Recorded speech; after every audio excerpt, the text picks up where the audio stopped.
Hi everyone, welcome back to my channel. In today's video, I'm going to show you how to repair corrupt system files using command prompt on Windows 11. If your computer is acting strange, running slow, or you're experiencing crashes, corrupt system files might be the culprit. Stick around to learn how to fix these issues.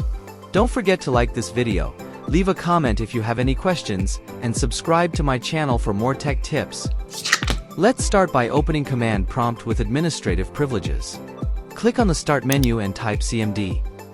You'll see command prompt in the search results.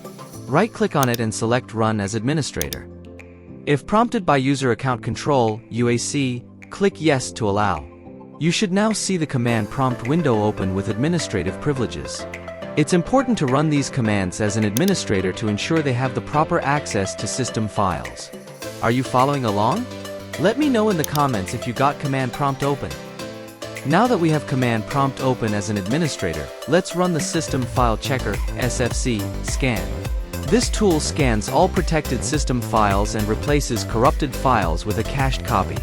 In the command prompt window, type SFC/scan now and press enter. The scan will start and this might take some time, so be patient. While the scan is running, let me explain what's happening.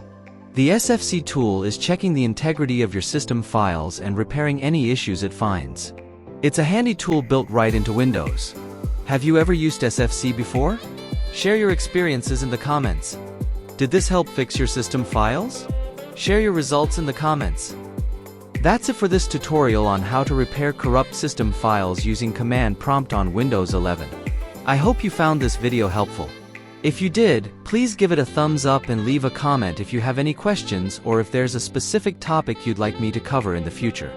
Don't forget to subscribe to my channel for more tech tips and tutorials. Thanks for watching and see you in the next video.